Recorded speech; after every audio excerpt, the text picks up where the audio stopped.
Call the meeting to order. Welcome to the May 21st Board of Education meeting. Mr. Clerk, do we have a quorum? Mr. Chair, all members are present. We do have a quorum. Thank you. Please rise for the Pledge of Allegiance. Pledge allegiance to the flag of the United States of America and to the republic for which it stands, one nation, under God, indivisible, with liberty and justice for all.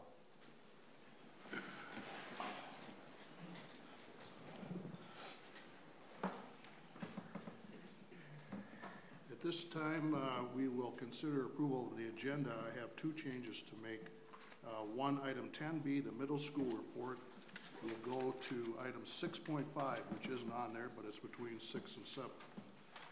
And in terms of the middle school, I think it was listed as an action item, and it is not. It is a discussion item, but I will say that whether it's an action or a discussion item is basically a recommendation by the administration for us.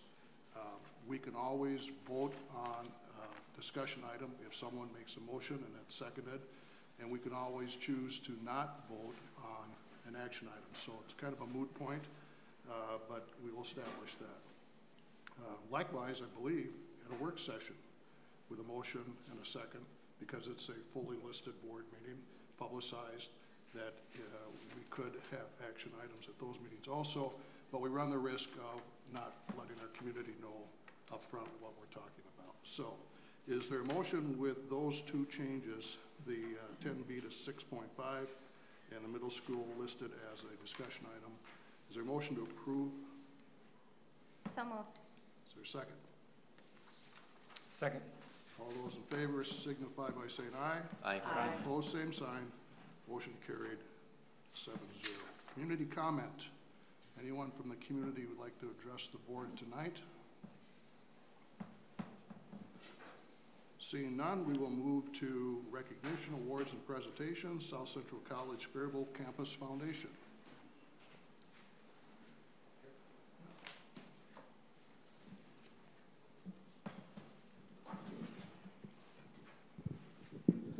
Thank you. Appreciate the opportunity to be here. I'm a board member of Faribault Foundation, but before I start, I just want to say one thing.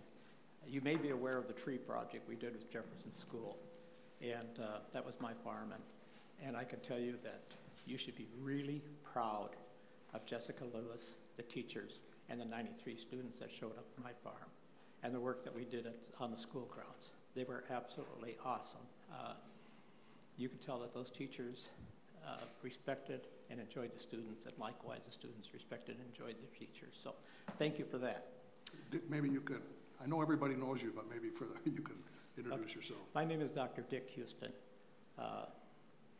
Been in Faribault for a long time, and I'm here because I'm a foundation member, and our foundation raises money, and we raise money to give scholarships to students, and we need help. I gave each of you an annual report. But before we talk about that, I want to tell you a little bit about where I come from and why this is so important to me. I grew up on a farm in western Minnesota, went to a country school for 8 years, went to Benson High School. My parents had 8th grade educations. I had no cousins that had ever gone to college, so I was the first one of that generation to be a first generation college student. And because of that, I've had opportunities, and I am so grateful for the opportunity of going to school and getting a college education. Now, South Central College is not that different than my experience.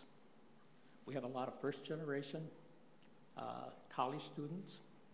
We have students whose parents probably didn't even go to high school, and they need help. And so I'm asking, my purpose here tonight is to do a couple of things. I want you to, when you get time, to look at this annual report. You don't have to do it now. But it's a list of donors that gave to our scholarship program in 2016-17. We just finished our, not quite done yet with this school year, so we don't have this report for this year. But it bothers me that as I look through here, I see very few people that are involved in the Faribault Public Schools in any way. teachers, administrators, school board members. There's very, very few that are contributing to the scholarship fund at South Central College. And I would really like to see that change.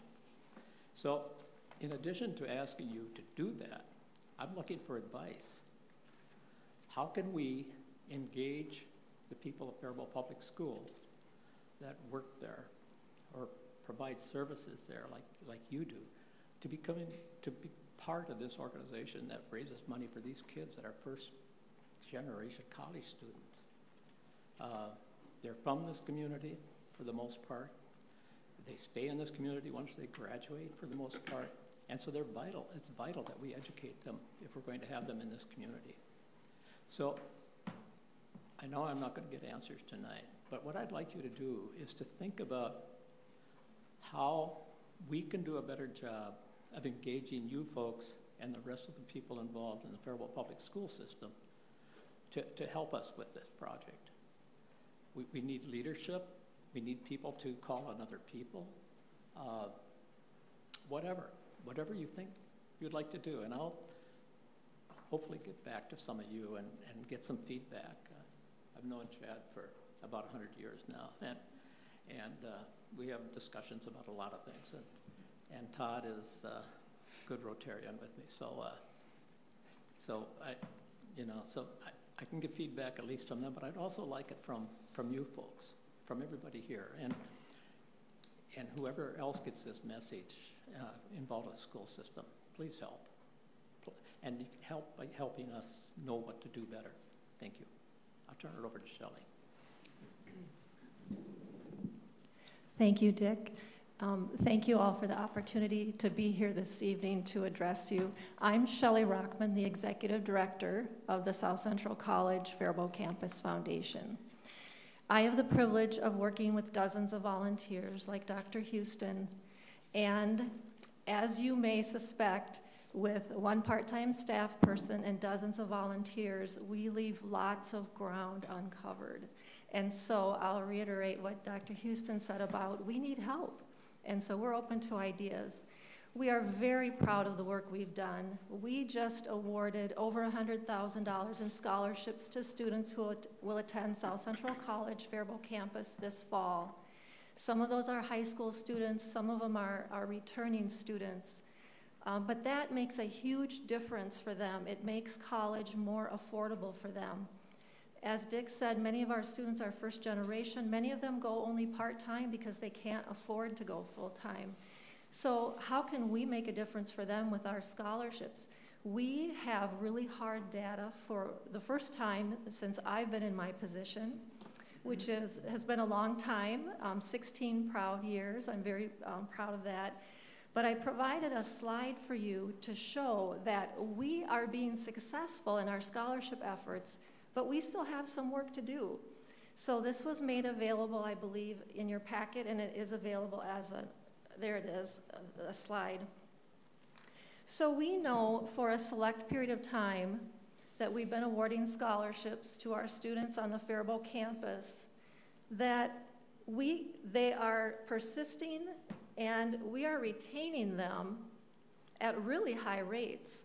If you look at the far left where students are getting no scholarship and compare it to the middle columns where students are getting a scholarship from the Faribault Campus Foundation or from an external source, combined, it makes a real difference. So a student who persists, it means they come back for another semester. A student, when we retain them, it means they come back a year later. So look at what a great job scholarships do in helping students persist and retain. We could do better on getting them to graduate, but we don't know all the factors holding them back. We do know a lot of them are part-time. A lot of them are non-traditional students. Fully 25% of our students in Faribault are over age 30. So think of the challenges they have to go to college to complete a certificate or a diploma or a degree. But we have made a huge difference in the lives of many students, and we can do an even better job with your help. So if there's anything, my contact information is in your brochure. As Dr. Houston said, he knows some of you personally. please share your ideas with us. If you'd like to personally contribute, we would welcome your support. If you'd like to look at a legacy, to become one of our legacy donors, to help students in perpetuity, you have a brochure about that too. We have 31 endowments at South Central College Faribault Campus Foundation, which means each of them gives a scholarship every year. I'd love to have way more than that. So that can be done in your lifetime, or it can be done after you're gone. So thank you very much for your time tonight and for listening to us talk about how we've helped students be successful at South Central College and how you can help as well. I would like to say that, excuse me, my late wife and I endowed scholarships at 8 colleges and universities. So I have the opportunity to present scholarships to a lot of students, probably 12 or 14 every single year that I go to colleges and universities and present scholarships that we endowed. And, but there's not a place better than South Central College where I get the feeling of gratitude and wonderment and excitement. Those young people that are there, I usually have 3 to 4 scholarships a year at South Central College, and they're just excited and so grateful. And the heartfelt letters that I get from them of thank yous is just really, really special. So there's a benefit that comes back, a huge benefit that comes back. Please join us. Thank you. I'll just comment. First of all, I serve as president of the Faribault Area Public Schools Education Trust Association, which is called FAPSETA. And 2 weeks ago, I was also on the committee, and we went through the applicants for scholarships. And several of those do involve South Central College, and it's a pleasure. So thank you for your cooperation on that. FAPSETA also faces the same challenges you folks face in soliciting and getting donations. And on Wednesday night, I believe it'll be over $100,000 total that we will award to seniors. So we understand how gratifying it is to see that. We also understand the need for folks to contribute. So thank you for coming tonight, and good luck and best wishes for your organization. Very good. Thank you for the opportunity.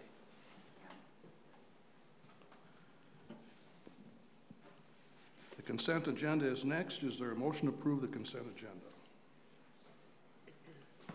So moved. Second. Any second? I should have asked if any items needed to be pulled. Hearing none. It's been moved and seconded. At this time, we'll call the question. All those in favor of approving the consent agenda signify by saying aye. Aye. Opposed, same sign. Motion carried, 7-0. Retirements tonight, we recognize the retirements of Kevin Hildebredt, 20 years, as our buildings and grounds supervisor, has done a fine job, is embarking on another career, post-retirement from our district. We wish him well. And Mary Wetzel, 29 years experience in our district. Is there a motion to approve these retirements? So moved. Second. Been moved and seconded. Any further discussion? Motion carried. Item 6.5. Oops, sorry. We didn't actually vote. Oh. We just moved the question. All those in favor signify by saying aye. Aye. Opposed, same sign. Motion carried. If we hadn't done that, did they have to come back to work? I think that's how it works. Oh, okay. Okay, middle school proposal. Mr. Mihawk is approaching the podium, and I see Kelly also. The clicker's not working, so they asked that we stay here and kind of click through and throw out the PowerPoint. First of all, again, thank you. I appreciate the opportunity to come back and discuss with you the proposal that was presented to you earlier in the school year. And really, this, Drew, is that going to be projected up? There it is. Thank you. It's on.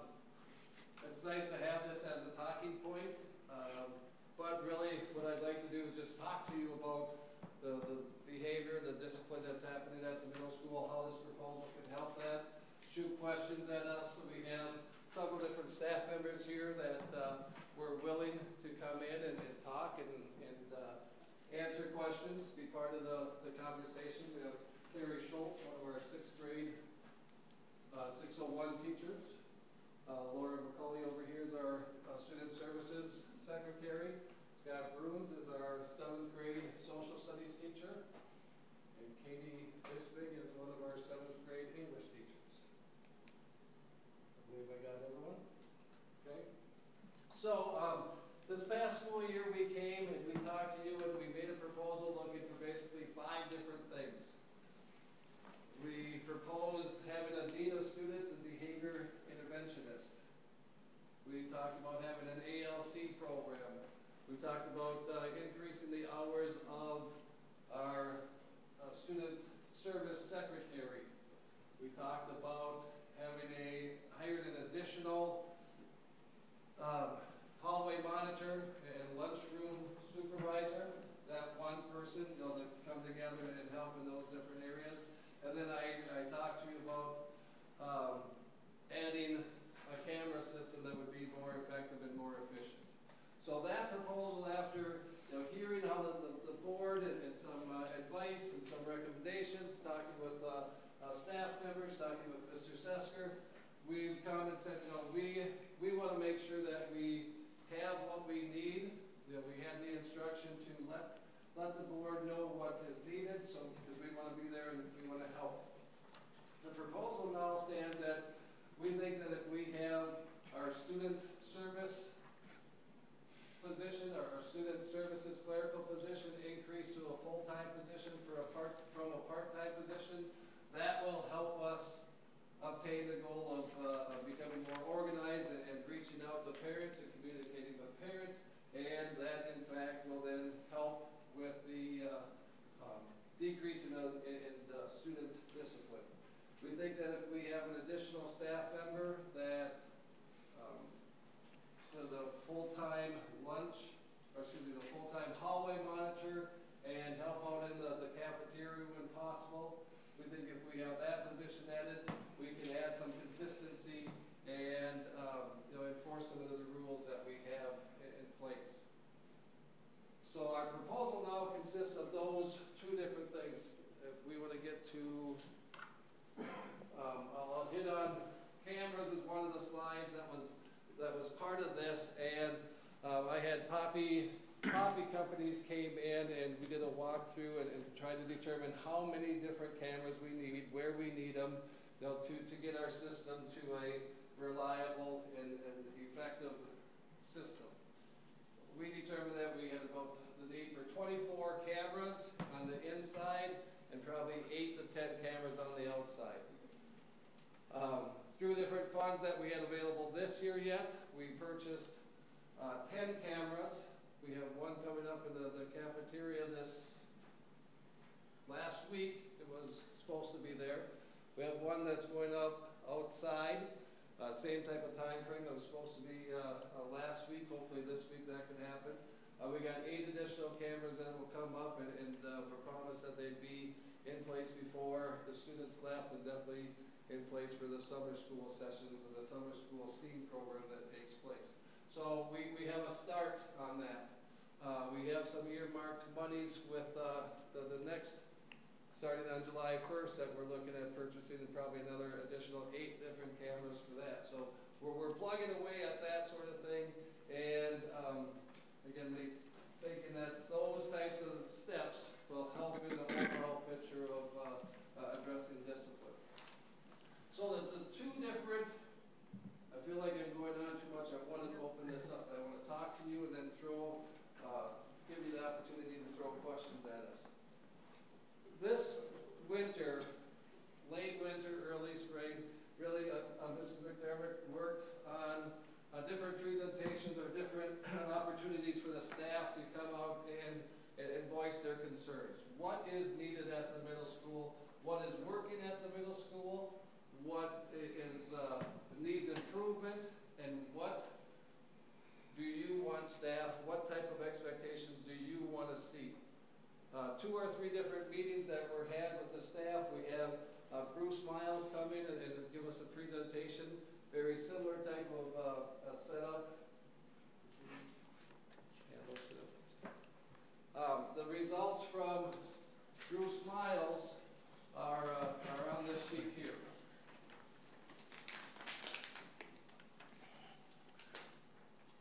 you can see, for the most part, the staff is happy with, the staff appreciates the things that are consistent. The hallway pass is a consistent rule, policy, or as consistent as it can be. Officer Gramlin, kudos to those, if I could go off on a tangent for a second. Officer Gramlin with the Faribault Police Department was a fantastic hire. If you have the chance to say hi to him or meet him, make sure you say thank you for the great job he's doing. But what the staff is looking for, the staff is talking to us about the results from the Bruce Miles presentation were very consistent with the results that we had in our staff meetings. Staff wants consistency. Staff wants to make sure that we have clear expectations for student behavior. They want to see cell phone and iPad technology use. They want to see those types of rules in place. They want to see clear expectations of student behaviors in the classroom, in the lunchroom, in the hallways. They want to make sure that staff and student are very aware of the rules that we have, and they want to make sure that those rules are enforced consistently throughout the year, starting on that first day of school and making sure that we follow through on that. Having these two positions, adding these two positions, I think will help us in some of those areas. We talked to you and we came to you and we talk often, you hear often about the middle school model. PBIS is a huge component of the middle school model. Advisory programs are huge components of a true middle school model. Having the electives for students to choose from and be in classes that they're excited about is a huge component of a middle school model. Having common planning time for the teachers, to meet with students, to meet with parents, to talk about student concerns. Those are very important cornerstones of the middle school model. Those things are put into place this year. We experience positives and negatives. Those cornerstones will be in place for next year. We are excited about entering year 2 of the middle school model. We know that we are going to experience growing pains. If we learn from those growing pains, those programs should be better. The research will tell you that the programs that were put into place in that middle school model should work. That they're designed for this exact situation to build that climate, to have students respect the school, have students respect their teachers, have students respect the community. They're put into place for those sorts of things. And we have to continue to plug away at those things and make those, and go through those things with fidelity and make sure that there's follow-up, and make sure there's a constant communication. So, having someone in the hallway, you see out here that staff said that they think that common pass system is working. When it's enforced, when it's put into place, when there's people there to oversee it, it works, and those things help with behavior. When we can train our staff members, not only our certified staff members, but our paras and our supervisors and our clerical people, when we can train them on crisis management, when we can train them on relationship building, PBIS strategies, when we can train them on finding or monitoring and being proactive. Those are the types of things that will help us with the discipline, help us to be consistent with our enforcement, to help us with the consistent enforcement of the clear expectations that we want to set out and set forth. Okay? The same thing with the secretary. If we have someone in there more than half the day, we think we can do a better job communicating with parents when their students are tardy and when their students are absent or when their students are skipping class. We want to make sure we have a system in place. We want to make sure that we take that data that we're getting from the teachers and the behavior logs, the behavior referrals, the tardies, the absences. We want to take that information and make sure that we use it and try to be proactive. Know that we have tardy issues 6th hour or after the 6th grade lunch.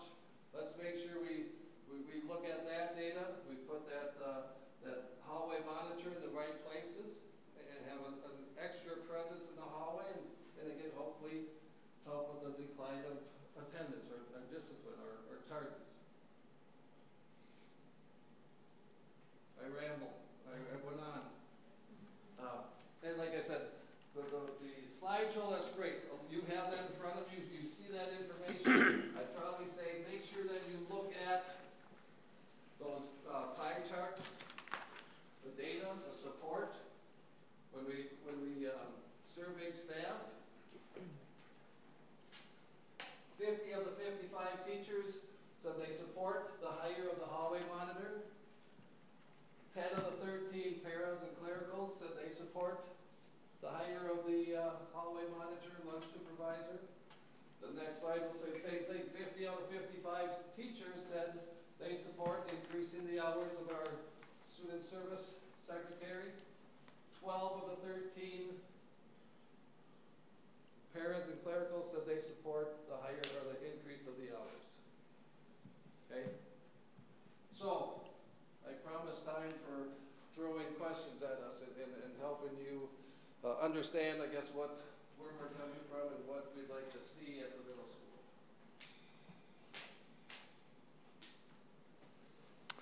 Okay, so this is a discussion item, and in the course of the discussion, again, if somebody wants to move an item and it gets seconded, we can vote, but let's start with discussion. Chad? Thank you for coming and thank you for bringing the proposal. So my question is, and this goes back to about 8 weeks ago when we had the work session and you and your team presented. Do we have clear and concise expectations and consequences that you and your team, whether it be teachers and paras and specialists, have all sat down and developed? And if not, when will we see that? We actually started.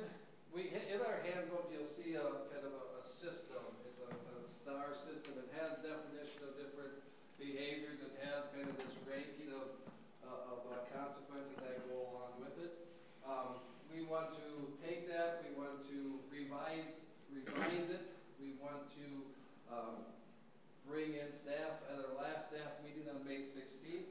There happened to be the early retirement celebration, so many staff members went to that. But those that stayed back, I gave out copies of a matrix that was from the high school and said, we want to build some consistency. We want you part of that.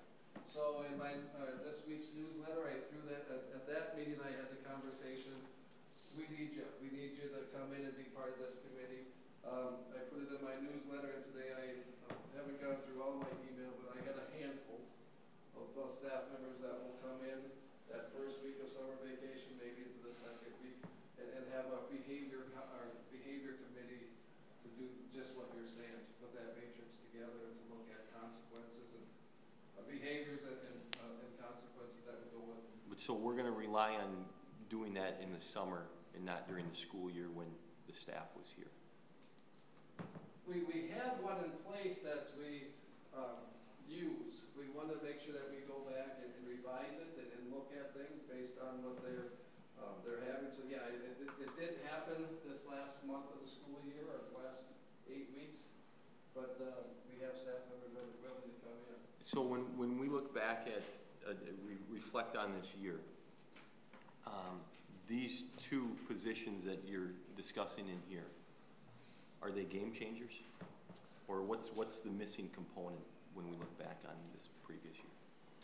I would say there's not one thing that's going to be a game changer. I would say we can take PBIS, and that is a big component of behavior and discipline. Having the advisory, having the relationship, the culture buildings of that program, that's a component. Having the staff in place, having consistent structure to the staffing is a component.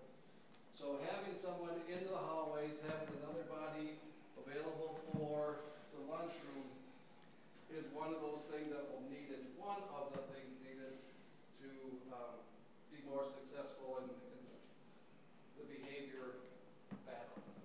Thank you. Mr. Chair. Mr. Olson. Too bad this wasn't brought to us in the fall or even early winter. We were surprised, the board was surprised by, you know, the teachers coming in and saying, this is what's happening at the middle school. I personally have lost faith in your leadership, and that's only me. And hiring more personnel, I don't think will do it. You have to be tough with these kids. 12, 13, 14. I've talked to you about this. I don't know what your whole concept of, you know, expulsion. If there's a troublesome student and he just can't be in our school system, can he be expelled, and what happens with that? I don't know legally.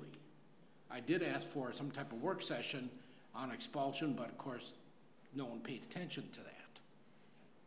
So, like I said, I'm not going to vote for any more personnel. I'd say that you're gonna have to step up. Work a little bit harder and get that school into shape. It's been, for many, many years, it's our weak link in our school system. I can speak a little bit to the expulsion, and the answer is yes, you can expel students by board action, but you have to continue to provide an education for them. And it's under extreme circumstances that someone can be expelled. There are strict limits on the number of times a student can be suspended and for the number of days they can be suspended, and we are required and we should follow those rules. So it's not as easy as just saying, let's kick them out of school and things will get better. So, and as far as you wish it would have happened last fall, well, it's happening now, and we can look to next year. There's 8 days of school left. So the best we can do is look forward at this point and try to address things.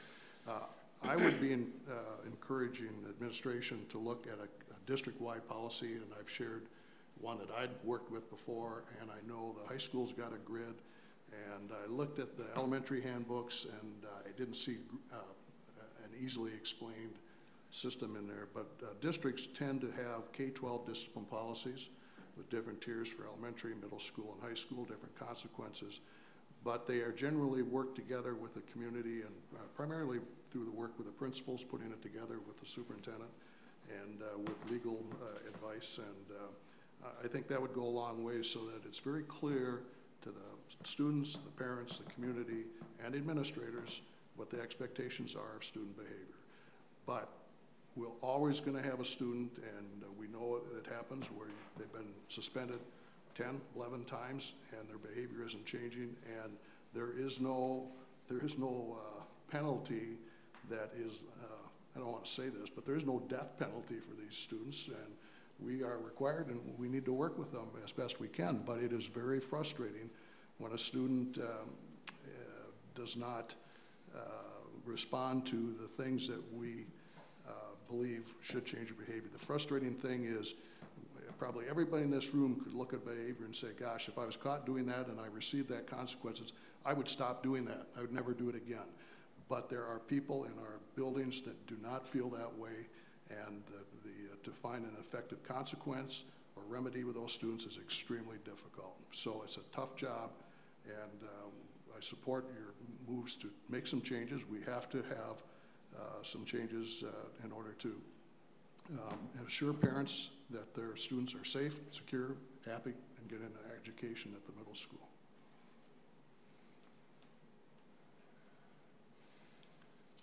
Mike, so in the discussion of this, I'm not sure if this is related or unrelated. Is there any plan to change the schedule that we've just put in place this year? You know, we made a big change from last year to this year. Is there a plan to do another modification for next year related to this at all? Like I said, the middle school model is still intact. We still have advisory period. We still have the common planning time. The conferences, all of those things are in place. Probably the one thing that we did look at and make some changes to was kind of scaling back on our weeks of block schedule and academic seminar. This year we had roughly, I believe the number was 27, maybe 28, 25 weeks that we ran a block schedule that included that academic seminar. Next year, we're looking at a schedule that will be set up about every other week. So roughly 18 weeks that we would have a block schedule and the academic seminar. And do you feel like that's going to help change behaviors, and how? I think that was, again, I would say that would be one of the components that can be used for that. Through different discussions, one of the things that Bruce Miles looked at was, the success of the academic seminar. I think I've heard comments from board members or our superintendent that, some of the concerns that the parents had were the block schedule of the academic seminar. We have a very good chunk of our staff that love the block schedule, love to put it into place as often as they can, and would love to see it 36 weeks of the school year. We have a chunk of our staff that is not crazy about the block schedule. Would love to see it 0 weeks of the year. And then obviously we have people in the middle. Having a schedule kind of on a rotation of every other week puts us somewhere in the middle of that, where it's not too much and planning and preparation isn't overwhelming. You have time in between the sessions to work on what those sessions will be, what you'll do during those sessions. So I think it's a compromise between every week and not having it all. It's a place that's in the middle that still has the cornerstone in place, just a little bit scaled back or kind of modified as we move into the next year. Okay, so just a follow-up. So what we're hoping then, scaling back, because with the block schedule, those are the longer periods. Right. So we're hoping that that'll give teachers more time to prep, to engage the students in that time, to help alleviate some of the behaviors that might have been going on because of the longer period, or am I following? To make sure that the programs are run with fidelity, to make sure that those sessions that are available are quality sessions. There's extra time in that preparation, and putting together some of our teachers, and especially the teachers that are sitting in this room right now, knock the socks off of that. Scott and Katie do a fantastic job at block schedule preparation, engaging students in the block schedule and their academic seminar, and providing good programming for the students. And we have to do a better job. I think we've made the comment several times that we need to do a better job with our professional development. We have to make sure that we are preparing our staff to be effective in the block schedule, in the academic seminar, in those longer periods. Teaching 2 48-minute lessons into one 93-minute block is not going to make for success. Using that time for interactive learning and the makerspace and flexible learning that we're putting in with our media center next year, and having those students up and moving and engaged is where the block schedule and the academic seminar can be successful. Mr. Chair, so the staff was not, the new middle school didn't have total buy-in, right? When you started it this year in September? 100% buy-in? Yeah. No, it did not have 100% buy-in, but there was the staff bought into it and supported the change. Okay. We got emails concerning that maybe you didn't have 100% with that. Also that, are you concerned about some of the parents are taking out their kids going to other districts because of the conditions at the middle school? Do you, Yeah, I guess, in my concern, yes, we would like to make sure that we have a program that people enjoy. We want to make sure we have a building that people feel safe in. We want to make sure that they respect it, that they have pride in it. So if those things aren't happening, yeah. Expelling students takes students out of our building as well. And you know, having that strong stance, it was asked last time, you know, have we looked at expulsion? Do we have students that no longer attend our school? We do have a handful of students that no longer attend our school because of discipline and voluntarily withdrawing to avoid expulsion. So that takes place. I've had conversations with, I believe the number is up to 9 or 11 more families that said, you're very close. Mr. Curry talked about that 6 or 8 or 10 or 11 out-of-school suspensions. We have students in those ranges, and we have students that you know, we talk to often about their behavior. So, you know, I think we have things in place. We have to make sure that the fidelity is there. We have to make sure the professional development there is, and so that we can use those programs effectively.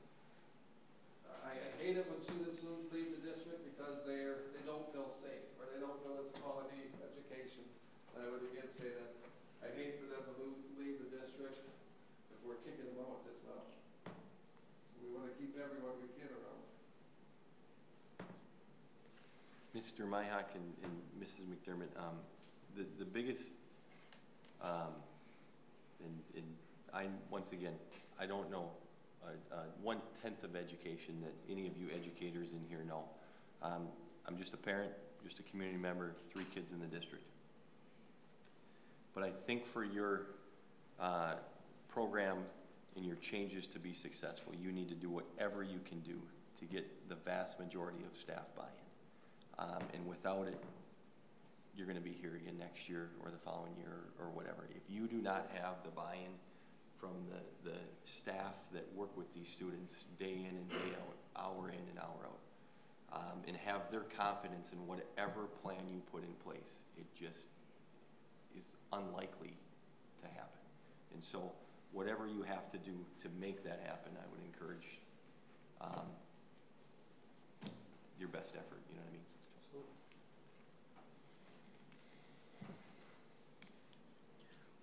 One of the reasons that I was particularly excited about the renewal of the middle school concept is that central to that is building relationships between a small group of teachers and a group of students, and of course including the parents. We had gotten away from that we were called a middle school, but we'd gotten away from that for way too many years. So bringing that back, I think, is one of the very strong selling points for me. Is there anything else that we can do? And maybe, I guess what I'm saying is we need to have those students who are having trouble find some way of connecting, some place of connection in our school. I would suspect that many of the kids having trouble are absent a lot. And then when they're there, they're behind and they're acting out because of many things. There's no simple explanation, but is there more that we can do to build connections? Is the middle school model re-evolving to increase that in whether it be student activities after school, some sort of club group?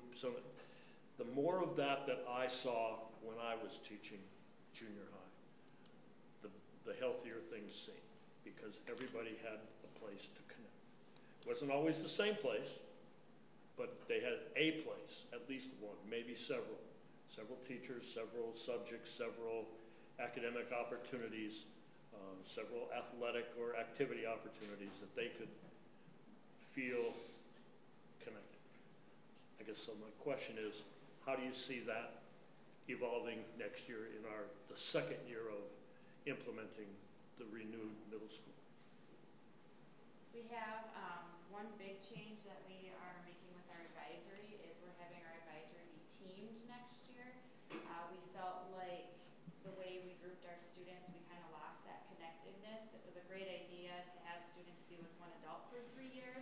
but the team experience was lacking a little bit.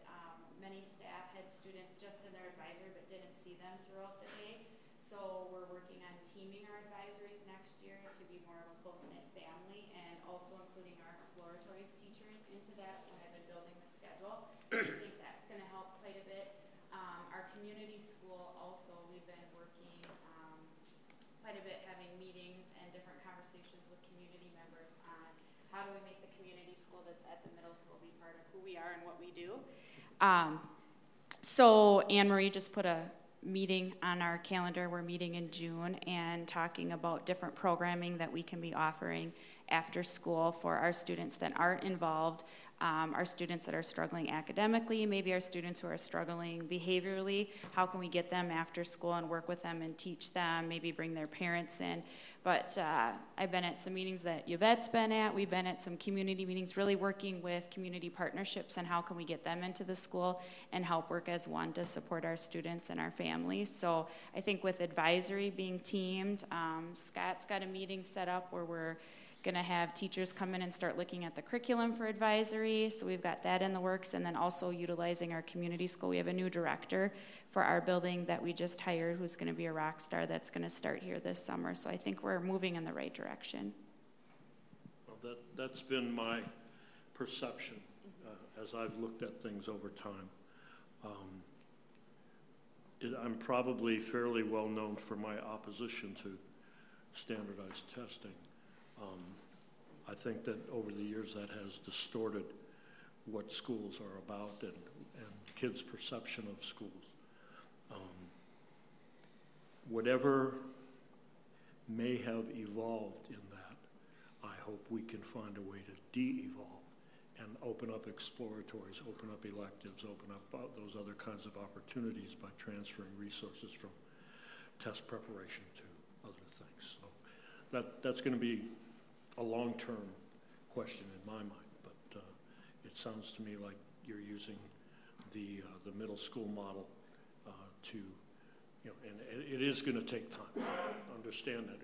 It took time when we tried to put it together back in the mid-90s, so it's understandable. But thank you. Mr. Chair, I guess I would just say that as a board member, I take responsibility for this. I don't know if I was surprised or I was alarmed. Absolutely that parents are concerned and students aren't feeling safe. But I think when we made the decision to implement this model, that was a board decision. It was a very big change for our school. And again, I would reflect back on it as we didn't probably offer enough support at the time when we implemented it. We didn't offer additional staff funding, additional program funding beyond the budget. So I think that's something I just would like to clarify as a school board member. And the second thing, I do think there was staff buy-in in the sense that there was an MOU that was agreed upon by the teachers. So I do have a question about changing the block schedule and how that would affect that MOU. And then if you're not adding, I wonder why you're not adding the administrator to do training, a lot of the training that you talked about, or a lot of the development with teachers, if that really can be done without adding an administrator. The question on the MOU, that with the block schedule, the union's very much aware of that language and the conversations were had about making sure it fit within that, and yes, it does fit within the language of the current MOU. Obviously, this is year 2 of that, a 2-year agreement. As far as having the dean and the behavior interventionist, I think it would be awesome. I would love to do it. I think there would be a lot of good things that can. We want to make sure that we're looking at sustainable proposals, that we would be able to fund those and keep those. We were looking at the different options. Tom talked about the electives and making sure that we had the elective, the choices out there for our students. And if it came down to losing an elective or having both the positions, the choice was obvious that we'd make sure that we have enough electives for our students.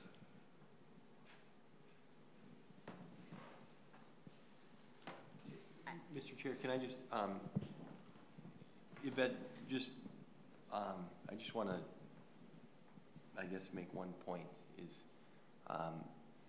I don't believe, at least my recollection, I don't believe the school board mandated any middle school proposal. And my understanding is there's a group of 20 to 30 middle school staff and administrators that worked really, really hard with some board members and administration. And my recollection is they came up with a proposal to us. And but we gave them the guidelines of no, you know, for it to be cost neutral. I guess is what I was getting at. Right. So anyway, my only point was, right, we approved what they had brought to us. And so I just wanted to make that point. And I don't believe that we shot anything down. Maybe they would have liked more. That could be, couldn't be, but I think you know where I'm going with it. I just have one more thing, Mr. Chair. I feel like a lot of the discussion has revolved around the block scheduling and that we're saying that that's the source of the behaviors. I'm not convinced that that's the source of the behaviors that's happening at the middle school. And I just hope that that's not the focus of the discussions going on within the middle school. Because I think that regardless if the block schedule is happening or not, I think that behaviors were happening last year as well, and they were happening the year before. Maybe they were exasperated because of the block schedule, I don't know. We'd have to look back at numbers, but I feel like a lot of emphasis has been put on behaviors because of this new schedule, and I don't think changing a schedule is going to change behaviors alone. So I just really hope that that's not the main emphasis. No, that being put on. No, it's not. That's not a main conversation that's had within the middle school. That again, there's very big staunch supporters of it. There's people that are learning it and don't have that comfort level yet, but through different conversations that we've been involved and staff been involved, that hasn't been the bullseye and the target of why behaviors are happening. So yes, great. Thanks for clarifying. Okay, a couple of points. For people listening and maybe listening at home or on YouTube or however we're here tonight, we are not at the point where we need to call the National Guard out to go to the middle school. I want people to know that. There are students there that are not cooperating with us, and there are students that are having an excellent experience. I was out there Wednesday and I saw 200 plus kids going to the Twins game as a reward for perfect behavior throughout the year. And that doesn't mean the other ones were all not behaving. I was at a gathering Friday night, and a retired teacher from Northfield who substitutes in our district told me what a pleasure it is for her to substitute in the middle school because things go well. So please don't understand it's a disaster there every day. Now, some of you hear different things, and all of us have anecdotal information. Chad is a parent of a child in that building, and he gets direct information that way. So let's establish, first of all, that it is not a lost cause, that it is important to the district, and that we need to support you as we go forward with this. I personally think I've spent a lot of time in my career wondering about how change is made. And here's a clear example where change needs to be made, and we need to understand how change is made in a building like this. And my best experience has been you have to have a structure within the building where people feel that they're involved. They don't always agree, but with a building that size, it's going to have to be some type of representative example that's allowed to make decisions as we go forward that involves the staff and has their buy-in on anything we do. And I hate to talk about my old experiences, but I was hired in this district by a site council. And I would tell you, my first year as a building principal here, that site council ran that building, and it was a good thing because they were bright people, and our motto was, none of us is as smart as all of us. And I think that's what has to be established there. I would like to see, again, a K-12 discipline policy looked at for communication throughout the district. My question now tonight is, what do we want to do? Do we want to bring Mike and Kelly back here and go through this again at a work session at the next business meeting? As I understand it, it was on the agenda originally as an action item for the approval of those two positions. The dean positions already is a transfer, a change in position, and that does not need to be approved. So, Mr. Sesker, what what do you need from us tonight in order for us to go forward? Well, Mr. Chair and the rest of the board, thank you very much for your comments, and I'm sure that the middle school staff and administration will take those and bring those back to the staff. I think the next step is to create a mechanism that all staff will feel comfortable with when it comes to discipline. We need something that's black and white. We need buy-in from the entire staff, paras, cooks, food service, custodians, everybody that's in the middle school, to say, yeah, this is a pretty easy way to determine what's going to happen with this discipline, and it's black and white, and we know exactly where that goes. We still have to have some flexibility, we know that, and that's what our attorneys will tell us. But at the same time, we need to have something that our entire staff buys in for discipline. So that's our first step. And I agree with Andrea, I don't think schedules determine discipline. I think that it wouldn't matter whether you have the blocks all 36 weeks or if you have them 18 weeks, it's going to be the same if that piece doesn't change. And I agree with Mr. Curry too. In order for making a change, if you want to make a change, it does have to take total buy-in for staff, and not so much top-down. I think it has to be from the bottom up. Do you need us to approve these two positions tonight, or is it going to come back to us again, or what's your pleasure? Well, ideally, it'd be nice to pass them now, but I'm sensing people are still not comfortable with it. So my suggestion would be to wait until the discipline plan is established so that you can see what the job duties are going to be for that, both the hall room duty person and the extra hire in the service area. So that would be my suggestion, is to wait. Okay, is there any motion is there a motion that any board member would like to bring before the board? Okay, seeing none, thank you for your presentation tonight, and we'll keep in touch. Thank you. Thank you.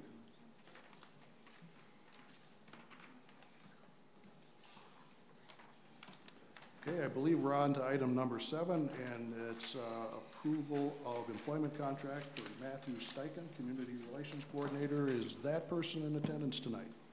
I know some of our new hires are. He could not make that. He could not make that. Is there a motion to approve the employment of Matthew Steichen, Community Relations Coordinator? So moved. It's been moved. Is there a second? Second. Any further discussion? Mr. Chair, I'll be voting no on this, and I've stated before, this wastes the taxpayers' money. I thought the communication people would be the superintendent and the board chair, who's ever board chair at the time. And what's the total cost with wages and benefits? I don't have the exact, but it's about $85,000. 85,000? So 85,000 of our taxpayers' dollars, to me, I think is going down the drain. And I believe this person does not live in the district, or in the district boundaries, I should say. Can I ask that question or not? I'm not going to answer it. Okay. Chances are probably not. So, like I said, I'll be voting no on this, and it's just more money out of our budget, which we could be spending on our kids. Any further discussion? I'd like to respectfully disagree with Mr. Olson in the sense that the better communications we can have. Our current employees have full-time and beyond job descriptions. And of course, they are responsible for communicating with our community. But to have someone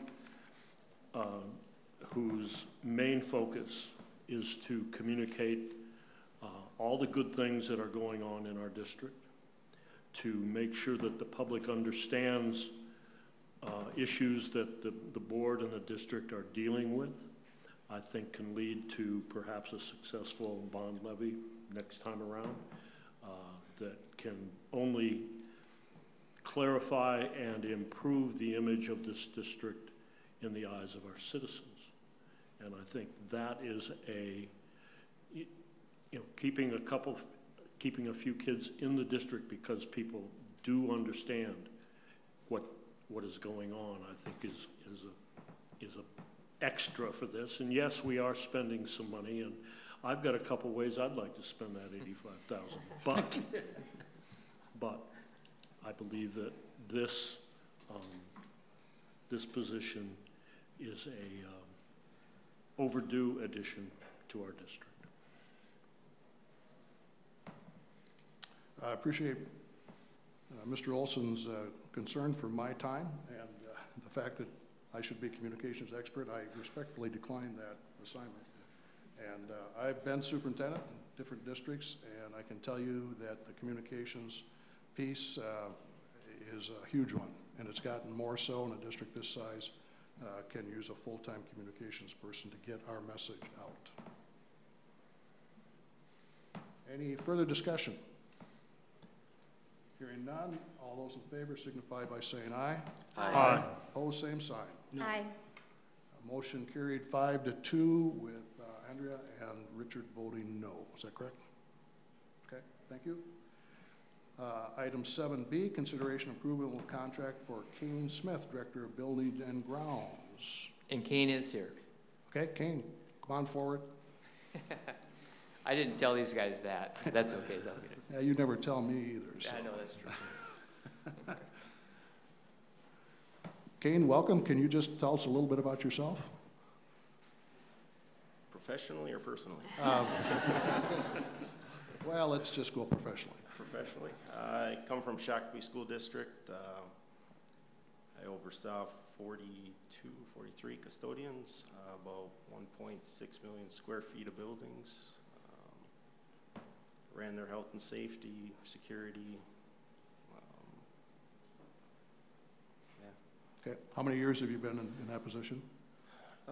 Buildings and grounds manager, about 5. Okay. And previous to Shakopee, were you? I was a head custodian for 2 and an evening custodian for about 1.5 years. Okay. Before all right. that. So. And you want to share something personal? What a question. Married with 3 kids, so all right. I'll share that. So. Okay. All right. Welcome. Thank you for coming tonight, and best wishes, and we'll get to know you very well, I'm sure. I'm looking forward to it. Okay. Thank you. Is there a motion to approve Kane's? So moved. And a second? Second. It's appropriate now that we've made him come before us. So. Any further discussion? All those in favor signify by saying aye. Aye. Opposed, same sign. Motion carried 7-0. Item 7C, consider approval of employment contract for Keith Badger, Activities Director.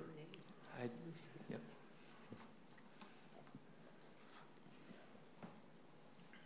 Good evening. I see Keith's here. You look like you fit the mold of athletic director. It could be Danny sitting there. Separated birth. Here's our new activities director. Sorry. Please introduce yourself.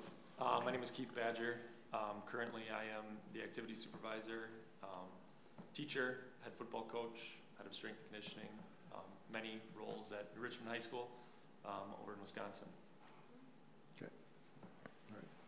Jamie, do you want to just say a few things? Is that why you're here? Well, I just thought I would give the board an update. So last week, there was a committee of about 18 different people representing everyone from the district office, athletics, activities, different departments within the high school, and Keith was our #1 choice and has graciously accepted the position. So he comes very highly recommended, and we're incredibly excited to have him on board. So. Okay. All right. How big was your old district?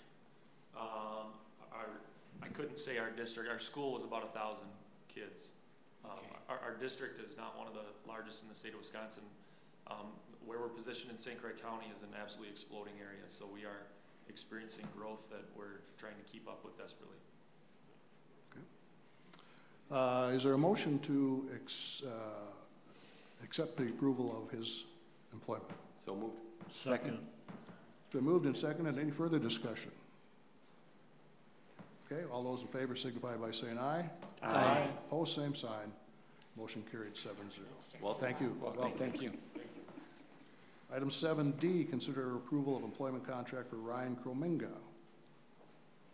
And Ryan is here too.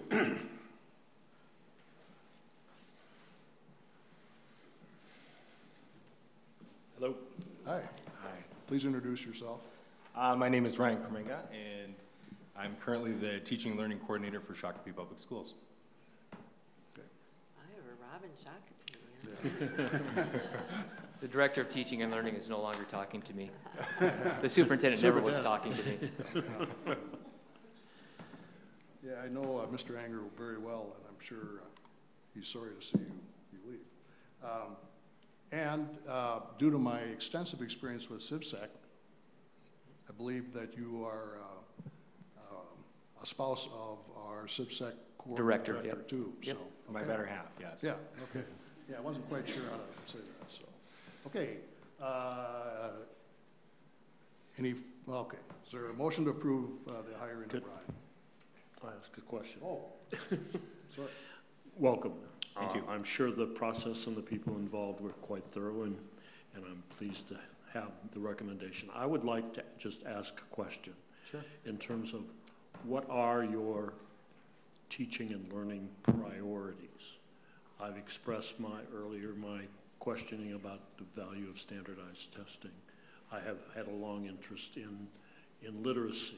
I'm 34 years a teacher in this district, and I'm in my 8th year as a member of the board. And I spent 10 years teaching at the Faribault Correctional Facility. So my question is, could you make a brief statement to the board about your priorities in terms of approaching the position of Director of Teaching and Learning? Absolutely.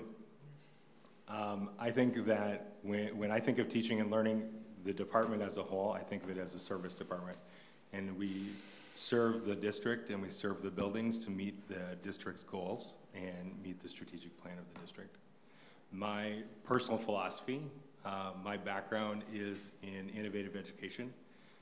Prior to Shakopee, I was the director of a charter school where we were in project-based learning and STEM and STEAM programming. And so I believe getting kids hands-on experiences and giving them the skills that they need in order to access the information in the world. So the more that we can do to get them authentic experiences and get them chances to have those experiences before they leave our doors, the better we can prepare them to be productive citizens. Thank you very much. Okay, did we do a motion? Okay, is there a motion to approve Ryan's employment? So moved. Second. It's been moved and seconded. Is there any further discussion? Signify by saying aye. Aye. Aye. Opposed, same sign. Motion carried. Thank you and welcome. Thank you. Welcome. Welcome. 7E, consider approval of employment for Jennifer Walsh, Director of Finance and Operations. I do not see her. She was coming. She must have had something come up, but she is not here. Okay, is there a motion to approve her employment? So moved. Where did she come from, Shakopee? Seems like we had a lot of Shakopee. Yeah. We do. We've been doing pretty well with that. Where did she come from again? Do you want to get the second first, or do you want? I don't. heard, there might be an echo, but I think I heard a first and a second. Okay, sorry. Sure. Yeah. Okay. She's from Byron Public Schools. Oh, that's right. Okay. Yeah. Okay. Okay, any further discussion? Hearing none, all those in favor signify by saying aye. Aye. Oh, same sign. Motion carried 7-0. Item 8, finance. We have several items by the Finance Committee. Perhaps we should consider these individually. The first item is the custodial and tech purchase of services agreement. Is there a motion to consider this item? So moved. Second. It's been moved and seconded. Discussion. Hearing none, all those in favor signify by saying aye. Aye. Aye. Opposed, same sign. Motion carried 7-0. Items 8A2, Riverbend Nature Center Agreement. Is there a motion to consider this agreement? So moved. I'll second. Discussion. Todd and I met with their board, and it's a treasure for us to be able to cooperate with Riverbend, and they really appreciate having our students visit also. So I'll just enter that. Any other discussion? Hearing none, all those in favor signify by saying aye. Aye. Opposed, same sign. Motion carried 7-0. Item 8A3, the Sodexo food service contract. Is there a motion to consider this item? So moved. Second. It's been moved and seconded. Any discussion? Is there any change in prices, or is this? No, it's no cost, no additional cost, which is That's correct. good. Thank you. Also, it's, there's two ways of doing it. There's cost plus, and what's the other one? Actual fixed rate. Fixed price account or cost plus. And some food service companies would prefer to go with cost plus. It protects them, but companies also can choose the fixed price, and I personally think it's a better way to go, and I'm grateful for Sodexo's support, and I believe they do a great job in this district. They are. Is there further discussion? Hearing none, consider the option, or consider the item. All those in favor signify by saying aye. Aye. Opposed, same sign. Motion carried 7-0. Item 8A4, McKinley Preschool Proposal, staffing additions. Just a quick comment. As you know, our preschool programming has received funds from the state, and we do have openings for about between 16 and 18 more slots for a morning preschool and an afternoon preschool. Trouble is we don't have any space, so just so you know, we are looking at Roosevelt to put a preschool in that building. Todd, when you say looking at Roosevelt, we don't have it finalized yet, or a plan in place? When we had our last finance meeting, same thing, we're looking at Roosevelt, but we did not have a plan in place, a firm plan. We're pretty clear on what the plan is. We're just going through the final pieces of that. There's a classroom that is unoccupied right now that has, on the north side of Roosevelt, that has easy access. There's another drop-off area. I don't know if you're familiar with Roosevelt. When you come in, and if you go to the west, there's another roundabout. It's not used very often, but it's perfect drop-off for preschoolers, and we can actually block that room off too. Is that where the buses are, though? Nope. Oh, I'm on Nope, the wrong side. nope, Okay. It's not on that side. It's still on the east side, so it's there's another little drive there. Okay. But yeah, nobody ever uses it, so it's a perfect drop-off. I think it was intended to have kindergarten drop-off when they had half days, so that they could just pick up the kindergartners there, so it works well for the preschool. So that's kind of the tentative plan right now. Further discussion? And how long is this grant or whatever award? I mean, do we start something, then have to stop it, or what? What's the story? No, this is renewed every year. They did this last year too, so it's a renewable. Like, the legislature could change, I mean, at a heartbeat, but for right now, it's a continued grant that we can apply for. So Todd, it'd be a function of how many kids are applying or each year type of thing? Yeah, exactly, and it's a pretty much cost neutral for us, given the grant that is being given to us for the cost for the kids going to school. So the empty classroom, is it a kinder classroom? It is not. There's only 2 kindergarten classrooms in the building, and those are currently occupied. The other 2 would still be, tentatively again, would still be across from the art room, where, if you're familiar with Roosevelt, in that area. So they're still separate, and the rooms right now across from the art rooms are large. And so the idea is that the kindergartners would stay in those rooms because they're actual pretty close to the standard sizes, the 1,100 square feet for the kindergartners. So the preschool room would be like a regular classroom. It's enclosed. It doesn't have a pod area, so it actually works out pretty well being isolated. And at the same time, you can open some of those doors so those kids can go out in the main area, access the library, the gym, and things like that, and also go outside. But it's not as big as a kindergarten room. Further discussion? It's been moved and seconded. Call the item. All those in favor signify by saying aye. Aye. Opposed, same sign. There's no motion. I started talking beforehand, so I goofed you up. Okay. Yeah, we need a motion in a second, sorry. Is there a motion to consider the McKinley Preschool proposal? So, second. It's been moved and seconded. Any further discussion? All those in favor signify by saying aye. Opposed, same sign. Aye. It passes 6-1 with Andrea voting no. Item 8B, the gifts and donations. There are several, and they total for the DECA ICDC conference and total $3,620 coming from the following organizations or individuals: TriStar Incorporated, Timothy and Julie Petra; Godfather's Pizza, Hometown Credit Union; DeGroot Sales and Services; Chad and Courtney Wolf, Cable Connection and Supply Company Incorporated; Ritchie Eye Clinic, Back in Action Rehab LLP; Bolt Funeral Home, Ultimate Tanning Salon of Faribault; Comprehensive Wealth Solutions LLC; Faribault Animal Center, State Bank of Faribault; Donahue's Greenhouse Incorporated; Cedar Lake Electric Incorporated; Brazil's Barber Shop; Edward Jones through Gregory and Lori Lee; Faribault Area Retired Educators; Peruca Financial Group LLC; Dairy Queen Brazier; Reliance Bank; McDonough Trucking Incorporated; Studio 14 Salon and Spa; Faribault Rotary Youth Services, and Alina Health System. Is there a motion to accept these donations? So moved. Second. It's been moved and seconded. Is there any discussion? Hearing none, all those in favor signify by saying aye. Aye. Opposed, same sign. A roll call. No.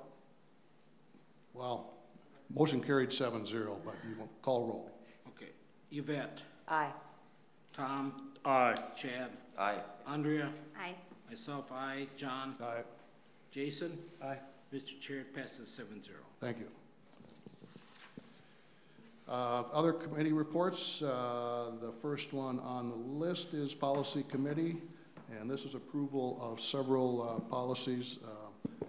Andrea and I met with the Policy Committee and went through these. Is there a motion to consider these as a group?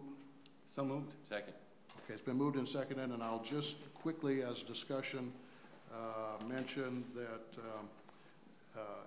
it's a good example of what the Policy Committee looks through, and if there's ever something that's really controversial, we will make sure we draw attention to it. But for your information, what we approved was the search of student lockers changed words from "it shall be a violation" to "a violation occurs when." That was the change in that policy. The policy of in student discipline defined a little bit better what violent behavior is and what an assault is, and it just cleans up the language in terms of definition. Assault is an act done with intent to cause fear of immediately bodily harm or death, and it goes on. The next policy was the protection and privacy of student records, and it is a 32-page document, and the change on this one was crossing out "No Child Left Behind" and substituting "Every Student Succeeds Act." And there was some clarification on student medication that makes it very clear that even though a student may have a prescription, school officials or personnel are not allowed to distribute or administer medical cannabis or marijuana. And non-discriminatory behavior, just made sure it included the contact person that is contacted, and that was it. So, any discussion on any of those policies? I'm not diminishing the work of the Policy Committee. We're a very hard-working group, but some of it's semantics, obviously. Any further discussion? Hearing none, all those in favor signify by saying aye. Aye. Opposed, same sign. Motion carried. We're on to item 10, other matters. Consider approval of the Music Department Performance Tour 2019, and this is an action item, so is there a motion to consider this item? So moved. Second. It's been moved and seconded, and we welcome our band director here. Yeah. All right. Yeah. Thank you. I just wanted to give you an overview of our trip. I'm really excited, and I'm hoping that this provides a lower stress option for the directors as opposed to our New York trip last year, which was cut short due to a nice nor'easter out in New York. So we chose a nice warm climate to go to this time around. We have a nice 4-day trip planned. As you can see, the cost is $15.75. We will be flying out there. I think the highlight for most of our students will be our 2-day admission to Disneyland and California Adventure Park. One of the things we will do there is actually we will perform at Disneyland They have two options. It just kind of depends on what's available when we are there. But the preferred option for us is a soundtrack performance where we will perform to a video, and their recording technician professionals will help us. We'll record music to that, and they'll kind of walk us through that process that they do for all their movies out there. So I think those will be some of our highlights, and we'll also have a clinic at a local university for all three of our performing groups.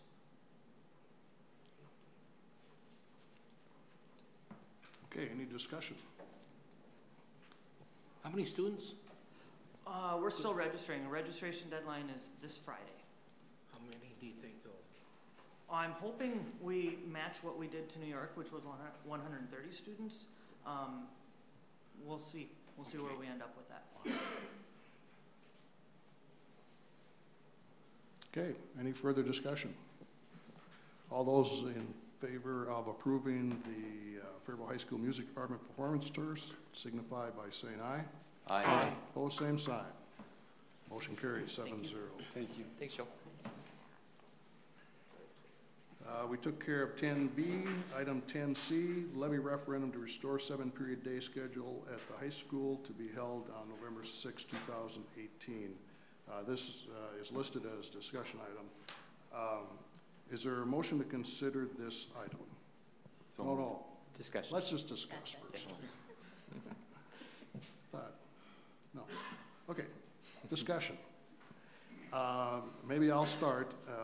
I asked Superintendent Zesker to take a look at what a levy referendum would cost the taxpayers for the purpose of restoring the 7-period day. And I think there's several reasons for it, and I've listed them for the board. And primarily, it's, in my mind, something that's been an issue in the district since 1982.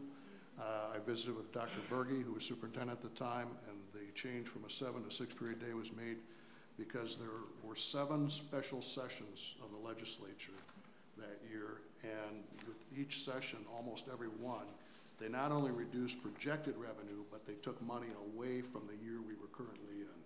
So it was a dramatic problem for this district, and they had huge financial issues, and one of the impacts of that financial crisis was to go to a 6-period day. The high school was here the other night and gave an excellent presentation about the reasons to do that. We heard about students that can't take more than one elective and causing them to either take courses online, to go to other districts, and obviously to go to summer school.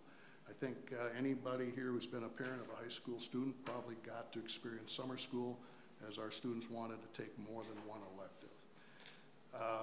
Going to a 7-period day would essentially double the number of choices a student has for electives, and I think that would be a plus.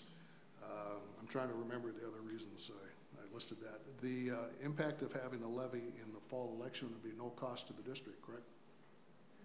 Correct. I mean, minimal. We might have, do we have any judges? No, it'd be pretty much zero. Right. Yeah. Right. Yep. So pretty minimal. And in a time when we're competing with districts surrounding the area and online in terms of experiences, the fact that we have courses that we establish but then don't allow them to take because of this constriction just doesn't make sense as we compete with lots of folks for our students' time. I don't know that the opposition to this would come only, I shouldn't say that, but would come from people that don't want their taxes to increase.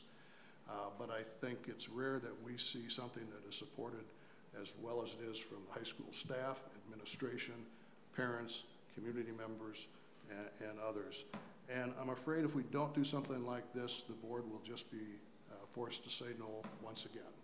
And I would like to avoid that, so I think it's time to ask the community that. The amount I asked Superintendent Zesker to look at was slightly under $1 million.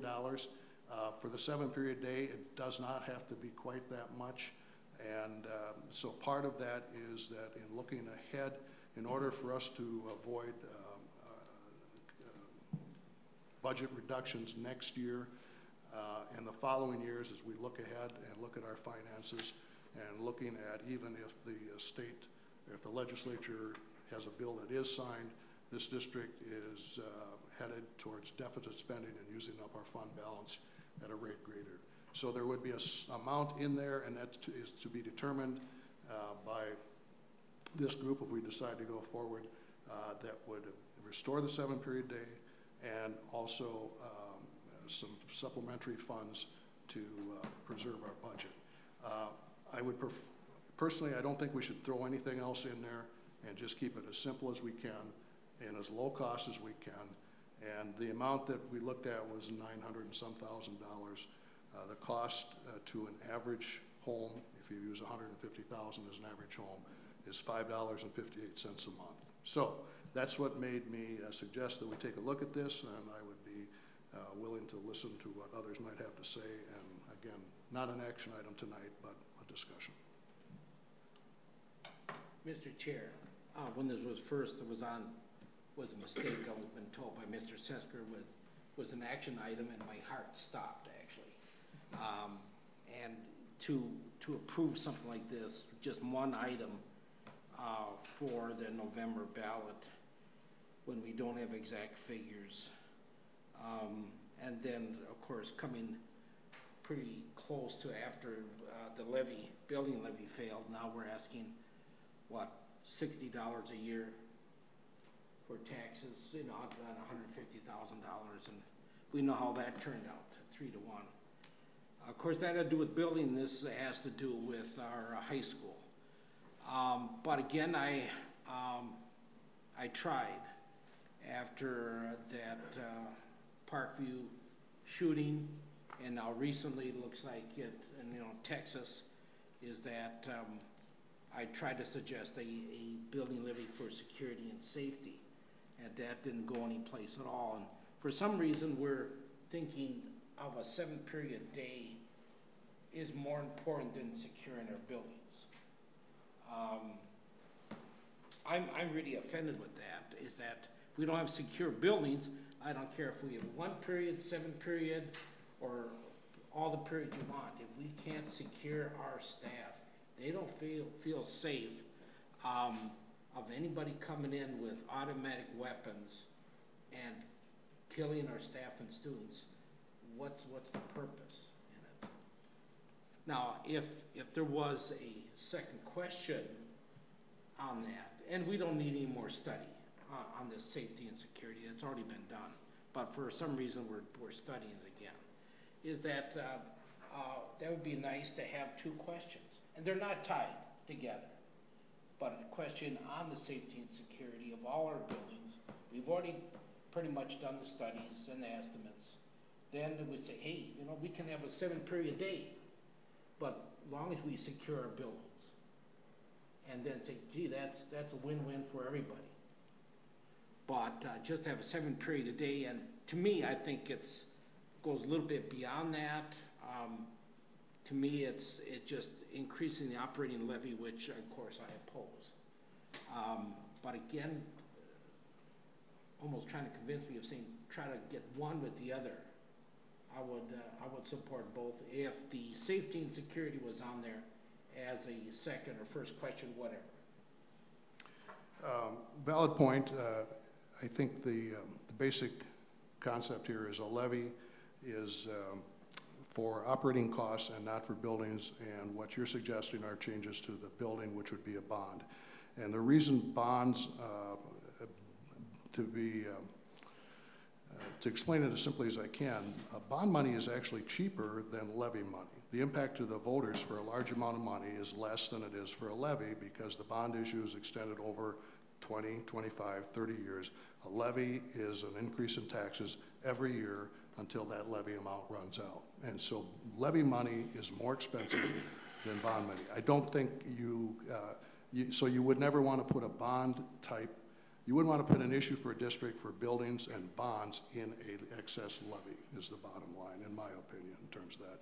I think nobody's forgotten safety and security, and I think the facilities task force that we're talking about later, it's their charge to address the safety issues that you are concerned about, and rightfully so. But this is separate from that, and I believe it's an opportunity.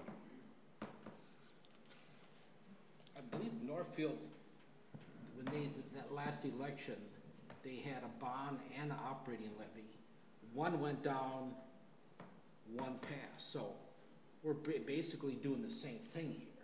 Operating levy, increase operating levy for our high school, but then we have a bond. I mean, Northfield, I don't know. Well, Northfield had, I believe, renewing a levy and a slight increase. Is Correct. That right? Yeah. Okay. Which is a lot different, and that passed. Their bond issue, like ours, did fail. But again, two separate issues, and the amount of the increase for their levy was not a large amount.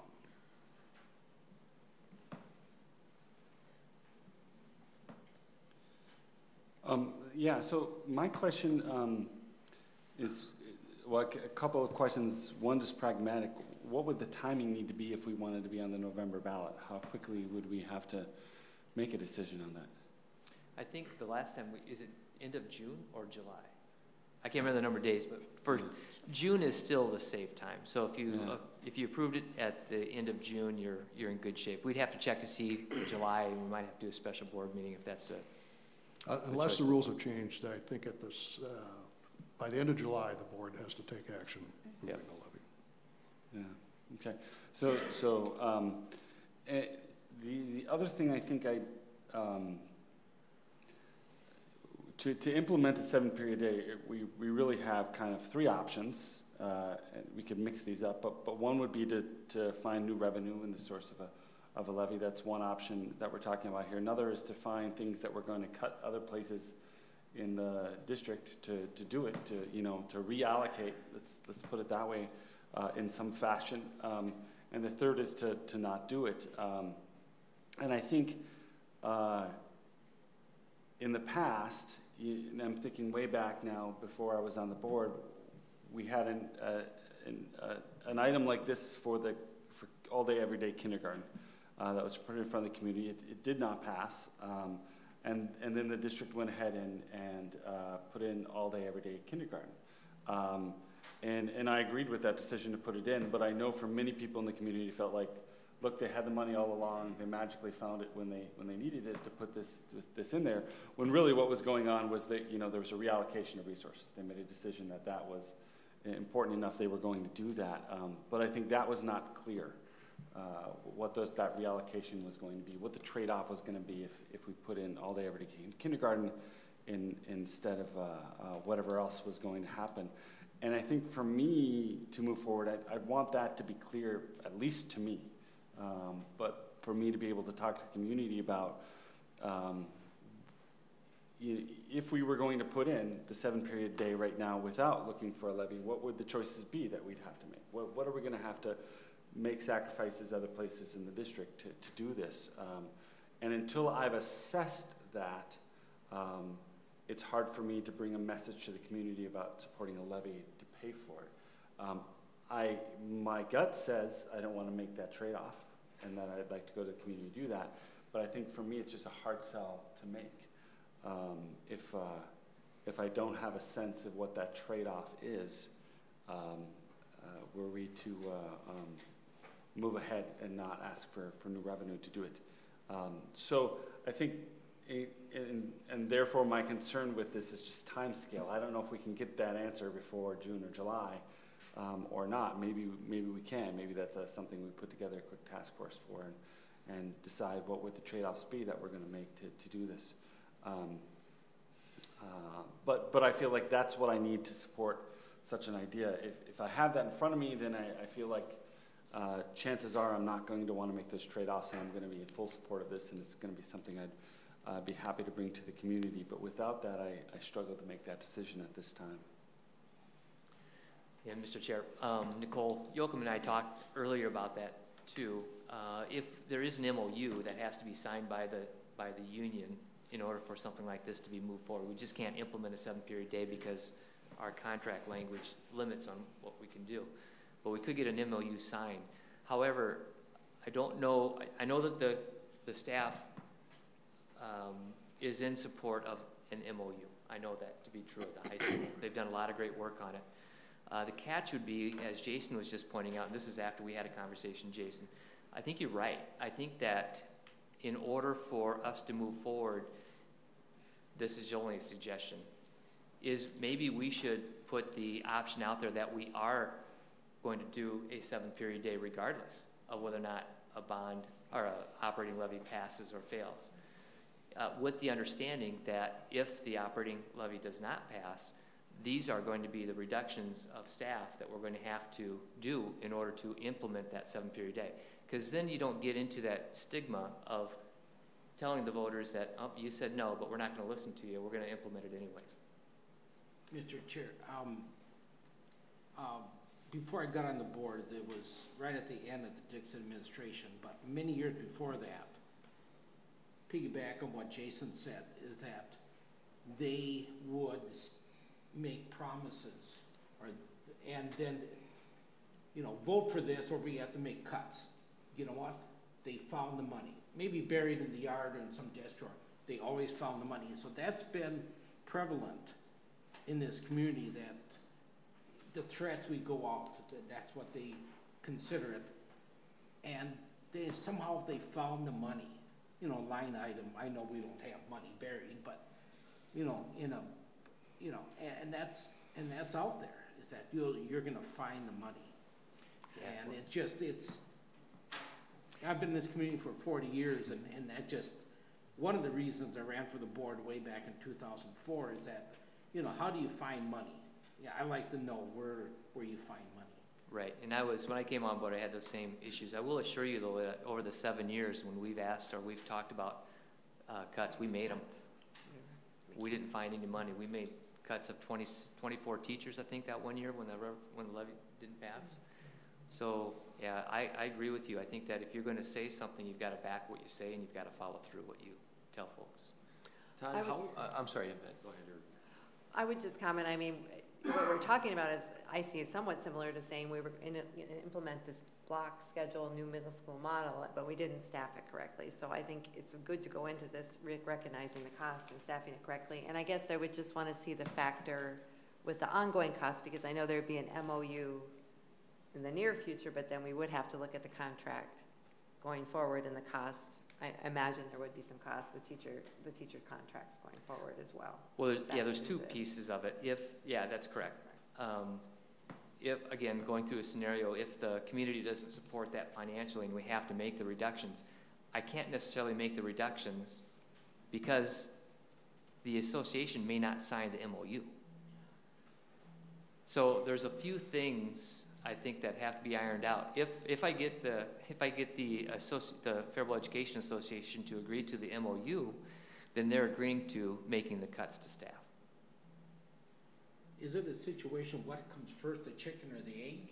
I thought we have to have that agreement before we even do anything. And if we don't have it, then why are we even talking about it? That was the problem in the past, and this is not the first time it's been brought up, that the staff didn't want to do it. Well, I don't think it was the staff didn't want to do it, Richard, is that the contract didn't outline a 7-period day, so they weren't being compensated. They weren't going to be compensated for the additional time. Right, and that's why they didn't want it, what's the cost, and and with bad economic times, and so we look up, if we're going forward, we just have to factor that in beyond the MOU, what the cost would be, additional staff costs would be. We had this discussion kind of similar when we were talking about the bond issue and the levy to go along with that.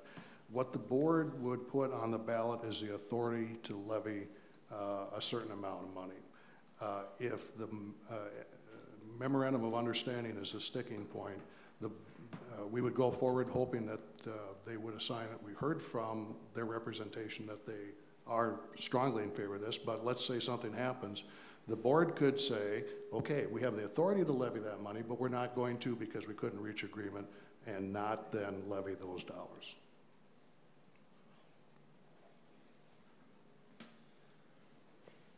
Todd, if we don't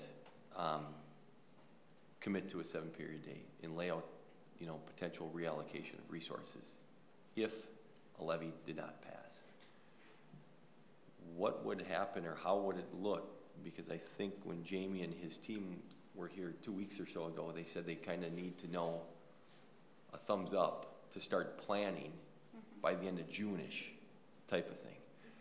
And so just the logistics of that, where if we say, okay, start planning, and we don't have the cuts in place to reallocate resources, if levy failed, then what do we do?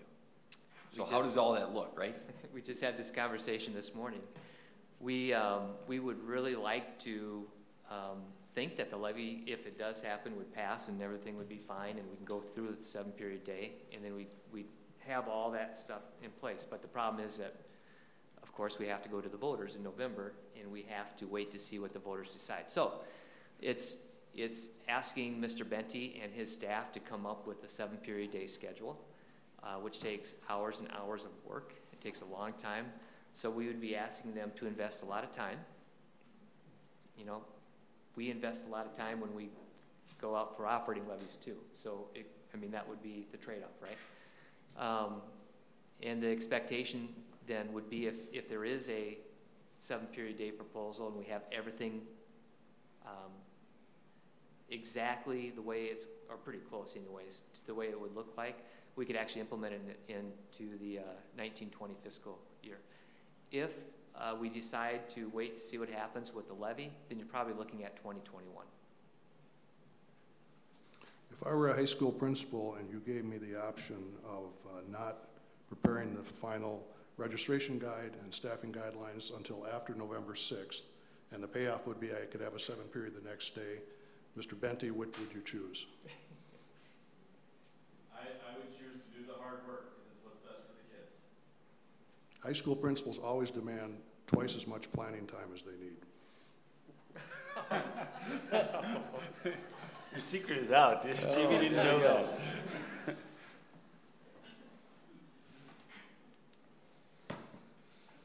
So I guess make the answer quick. We would have to do all the planning to make sure we knew exactly what it would look like prior to the vote. And I mean, that makes sense. You'd tell the voters that would be part of it too. But I would caution you with Jason's point that what happens, I think the bigger discussion is what happens if it doesn't pass.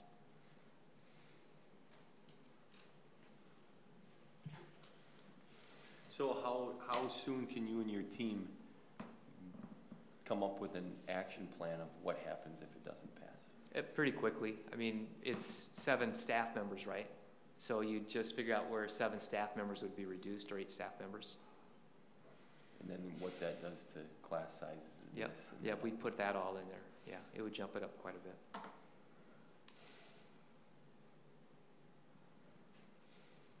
If that's the route you want to go. The other route would be you're asking for whatever, like John was talking about, you're asking for a dollar amount to be operational and make it more, I don't know if it's, and you have to, you know this better than I do maybe, of what your comfort level is, but how specific do you want to be for that operating levy?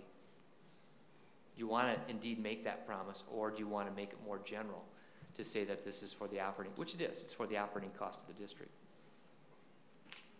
Well, under the 950 number, right, virtually half is the 7-period day and virtually half is to stave off future cuts that are the way the budget's looking right now based on enrollment and based on our current funding that we know is out there. Yeah, you drop 100 kids, you're going to lose $700,000, yeah. What it is. I'm certainly in favor of more exploration of it, and that's going to fall on you and your team until we get that. It might be appropriate for us to see the final budget and the budget projection, which will be given to us at our next month's business meeting. We'll show you at the work session. At the work session, because we've been given a preliminary look at it, and I think, and Jason's correct, it would be wise for us to see the picture ahead of us financially before we do that. I didn't expect it to be an action item tonight. I brought it for discussion, and so that'll give us a little more time to think about it, and maybe that's all. Unless somebody has anything else to say tonight, we could Mr. Chair, for me, even to swallow this, I still would add the safety and security. And would it be a bond issue then? It'd be a bond. Okay, and I still would. I think we will. Well, okay, that's fine. It'd be a 2 question, which it has to be. Okay. And would you work with the facilities task force to institute that? If I'm allowed to, yes. Okay, any other discussion? Okay, Thank you. Let's move on to approval of the Community Task Force for Facilities. We received written materials on this. Is there a motion to consider this item? So moved. And is there a second? Second. It's been moved and seconded. Is there discussion? How big is the group? I mean, tell me about what's different from the last one that myself and Chad served on? Well, we're waiting to get permission from the board to move forward. So we have an application form on there, and we'll send it out to the newspaper and to the groups and for those applications. My only understanding is that the board didn't want any of the board members on that facility group, but I want to make sure that if that changes, my suggestion would be that you'd have all the board members on there or none of them. We can certainly call them board meetings and invite people there. It's good, but I just think it's better if everybody's on the same page rather than having one or two. No offense I mean, Chad and Richard did a great job last time, and I thought it was a great proposal, but I just want a clarification from the board as to what your participation would be with the Facilities Task Force. I'm fine with whatever, but I do not want to meet as a board every other week on top of what we already do, so I have no interest in that. So when you say you're fine with whatever, you don't actually mean that, right? Not really. What? You're not really in favor of whatever. I support the fact that board members not be involved in the task force for a variety of reasons. But also that you get, if it's the same people that was on that, then it's useless. No, it won't be. It's going to be a good cross-section. We'll have Kane on there, so that'll be part of it. So that's going to be somebody new. Kane Smith, our new person. You know what? Jennifer Walsh will be a different person, so no. Okay. No, there'll be a variety of community members, and we're really going to try to make sure that we get a better cross-section of folks than we did before. Especially ones that talk negative. Yep, you bet. You know, get them on there, you know, just like, why did you vote no on the last one? Yep. You know, why? Was it too much, et cetera, and then, you know, we need those people. If not, it's the same people, and it's going to fail again. No, I agree. I hear you loud and clear. I agree with you. And I moved Chad to be on that committee. I think that dies for a lack of a second. Okay, further discussion? Oh, sorry, Tom? No, sorry, I have no desire to go to every other week meeting in addition, but I would like to have some ongoing update from that meeting. Whether are there minutes recorded? Are there? Okay, then I'd like to have those sent to all board members as expeditiously after each meeting as possible, so that we can kind of have a finger on the pulse of how that's going. And if we have any reaction, we can send it secondhand or whatever. But I think being informed about the process on an ongoing basis would be important. Good suggestion. You are working with Wold on yes. this process, and yep. I believe Sal took copious notes of all these meetings and distributed them the last time around. So I think Tom's got a good point, and we will be seeing those things. Is there further discussion? Hearing none, all those in favor signify by saying aye. Aye. Aye. Opposed, same sign. Motion carried 7-0. And now the approval of the lead and water plan. Is there a motion to consider this plan? So moved. Is there a second? It's been moved and seconded. Discussion. Yep, we have our IEA representative to come and talk to you a little bit about it if you have some questions. So do you want to come up, Thad? Good evening. This works. Okay. Yes, I'm here to present our lead and water plan that we've had in place here at Faribault Public Schools for some time now. And it's not till recently that, you know, lead and water has kind of been a hot topic in the news. I believe last year one of the metro area news stations ran a story on how public schools are doing with lead and water. So we kind of saw all this, and we've had some new legislation over the last year now, and it's going to come into effect here. So I just wanted to come and present what Faribault Public Schools has done and what we're going to do moving forward. I've just got a few slides here. So just some basic background. Where is it found? You can find it in paints. You can find it in the soil. Obviously water, why we're here tonight. Different reasons or effects on humans. I think we all know a little bit about it, enough to be dangerous with anyway. It really affects the smaller children, the developmental things, the brain functions, and they've even done some studies on how it relates to attention span and things like that. So all that kind of comes into effect in a school. So the recent changes are what brings me here tonight presenting our plan that we have. I think it was last fall they came up with the new statute here. Up till this point, lead and water testing in public schools was recommended only. As of July 1, coming up here of 2018, it will be now required. So there's 3 things that we have to do here in Faribault. We have to adopt a plan, which we've had in place for a long time, well over 15 years. Implement a testing schedule, so each drinking water tap or water source used for food prep needs to be tested, and make that available to the public. So I think in your board packet, I gave you a mountain of data. Sorry about that.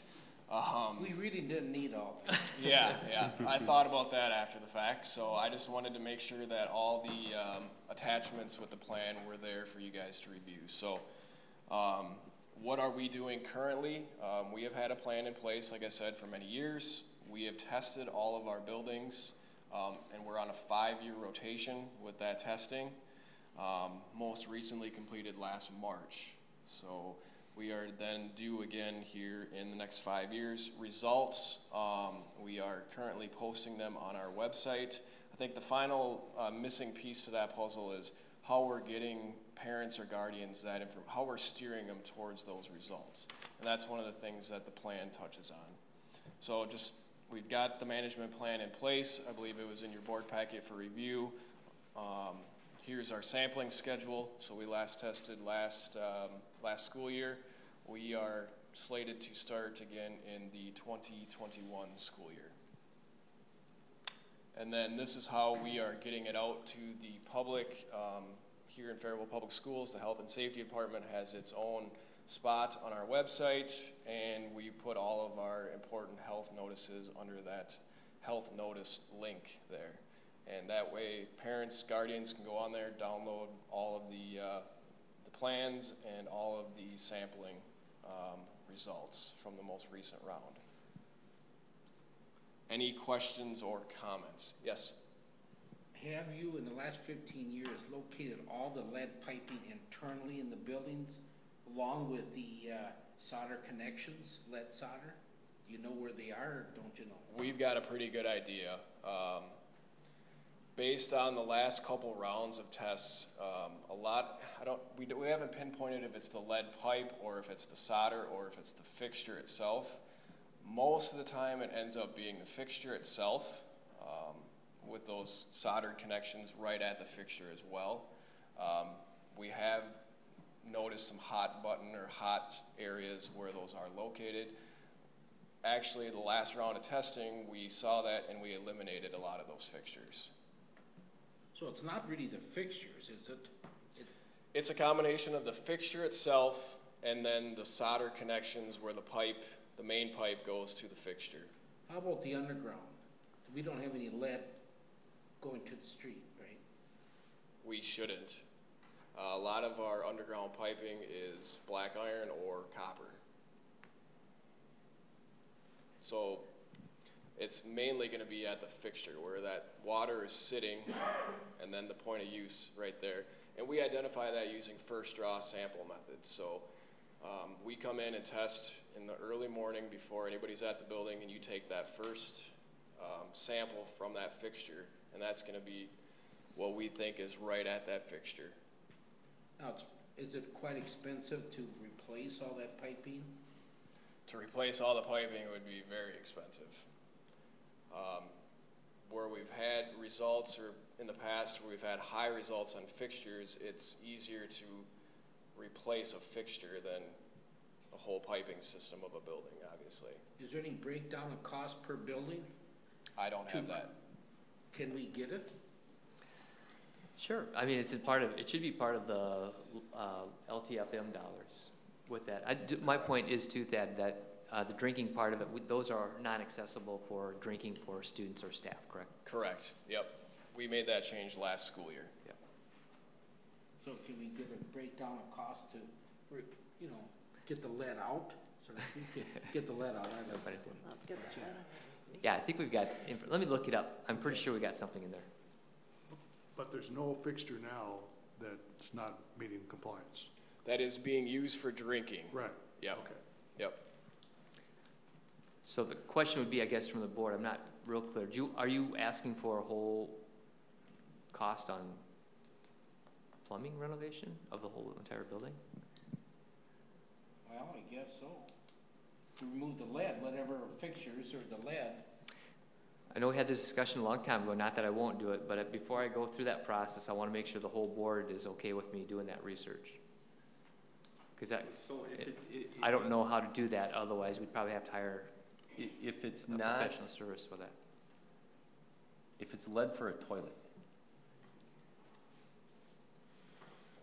no. What do you, I mean, that's, when you're talking about completely gutting and retrofitting a building with all plumbing, as long as we don't have any drinking water, which I think is state or federal or some mandate, if we have all that corrected, what is our liability if we have lead to a toilet? A lead pipe to a toilet or a lead fixture? I don't think there's anything out there. It's only if it's only drinking It has water. to be, well, potable water. I mean, you're not going to drink water out of a toilet tank or toilet. If you want me to research our compliance and what it takes to be in compliance of current statute, I would be more than happy to look at that. Well, I think we are in compliance. Right, I was gonna say, I'm fairly confident, Yeah. last year when we discussed this, that Kevin came in and told us we were in compliance when they found the issue. Okay, would you like to make a motion to have Superintendent Sesker investigate something? Of water going to fixtures that used for drinking, not for flushing or whatever, but for where staff and students can actually drink out of a fountain or in a glass or something. And just to clarify, we've just heard a report saying we are in compliance and it's not a problem, correct? Correct. Okay, is there a second to that motion?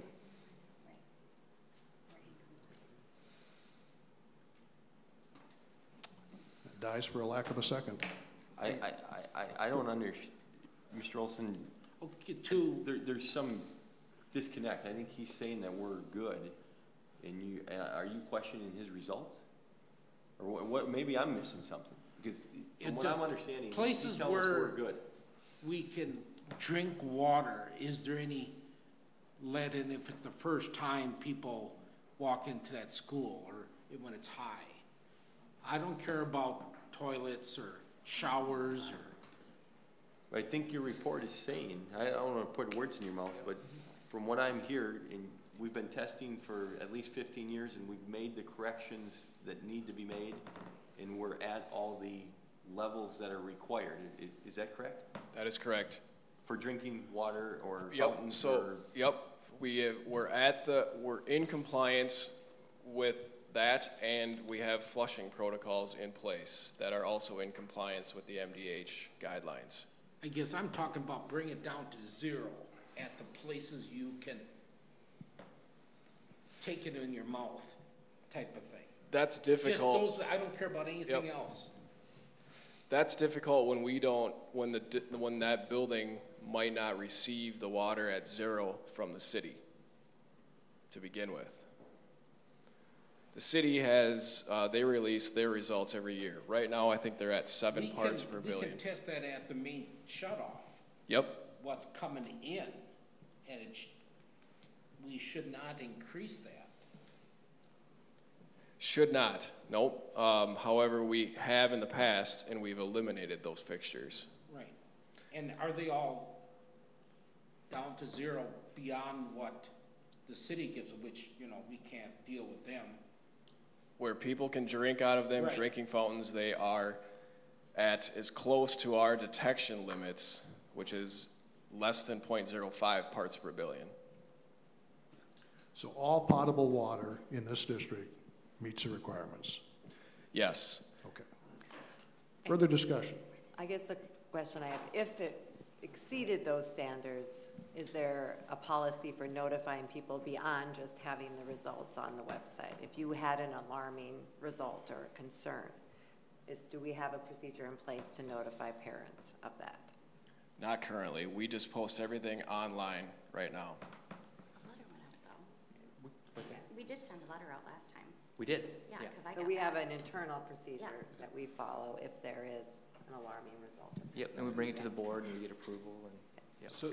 So if we have sinks that are above our 20 parts per billion level, I just want to make sure I understand.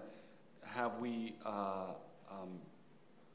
worked on each of those sinks to get them down, or do we put a notification on them that these are not potable water, or some mixture of the two depending upon where that is? We've designated them as hand washing only areas. Okay, and so there's a sign that says... Yep. Those were put up shortly after last year's testing, and then we walked around the district and looked to make sure that those signs were still in place this school year as well.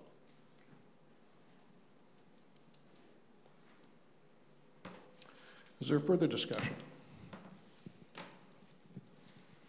Okay, thank you. Thank you. Thank you. 2 hours for that. You drew the short stick. Thanks, Zach.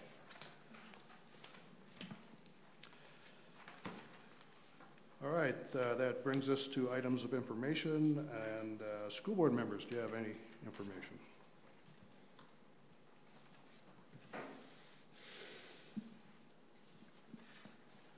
A couple things I will take the liberty to mention. Award ceremony is Wednesday evening, and as always, it'll be a great event, and thanks to FAPSETA for their work in providing and facilitating. FAPSETA does about $60,000 of their own dollars, and then helps as the distributing agent for another $40,000+. So that's a great opportunity.